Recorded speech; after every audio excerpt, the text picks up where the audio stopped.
জি জি জি জি। সম্মানিত নেতৃবৃন্দ, এখন আপনাদের সামনে বক্তব্য রাখবেন মোহাম্মদ আলামিন। 5 আগস্ট ময়মনসিংহে আওয়ামী সন্ত্রাসীদের গুলিতে যার ডান হাত আপনারা দেখতে পাচ্ছেন, ডান হাত তার কেটে ফেলতে হয়েছে। আলামিন আমাদের জুলাইয়ের আহত। বিসমিল্লাহির রহমানির রহিম। পরম করুণাময় আল্লাহর নামে শুরু করিলাম।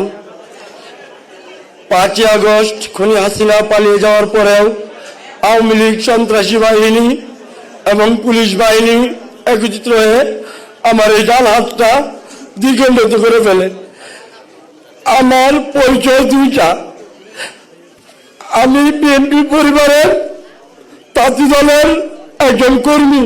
আমার নেতা আবুল কালাম আজাদ, হাজী মুজিবুর রহমান এবং ময়মনসিংহ সদর 4 আসনের এমপি ক্যান্ডিডেট আবু আবাকন্দ আমার খোঁজখবর নিয়েছেন। এতে আমি গর্বিত। আমার মনে কষ্ট শুধু একটা, যে আমার 3টা সন্তান, আমার 6টা সদস্য মিলে আমার একটা পরিবার। এই পরিবারটা নিয়ে আমি খুব কষ্টে জীবনযাপন করি। আমি দলীয়ভাবে কোনো সহযোগিতা পাই না। আমার পাওয়ারও কোনো ইচ্ছা নাই। ইচ্ছা যেটা পাওয়ার ওটা আমি পেয়ে গেছি। যে আমার বড় ভাই আমার সামনে বসে আছে, ওটা দীর্ঘদিন পরে দেশে আসছে, ওনার সাথে আমি বসতে পারছি, এটাই আমার সবচেয়ে বড় পাওয়া। আমি আর কিছু পাই চাই না। আমি প্রথমে আমি ওনার আগামী দেশ পরিচালনার জন্য জীবনটা দিতে আমি প্রস্তুত আছি। আমি ওটাকে এতটুকু ভালোবাসি। আমি জুলাই যুদ্ধ হিসেবে নতুন পরিচয়, আমার পূর্বের পরিচয় আমি তাঁতি দলের একজন নিম্নতম কর্মী।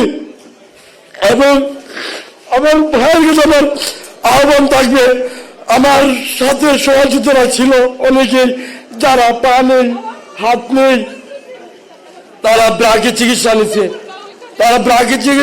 তাদেরকে একটু খোঁজ খবর নেবেন এবং তাদের সঙ্গে যোগাযোগ করবেন।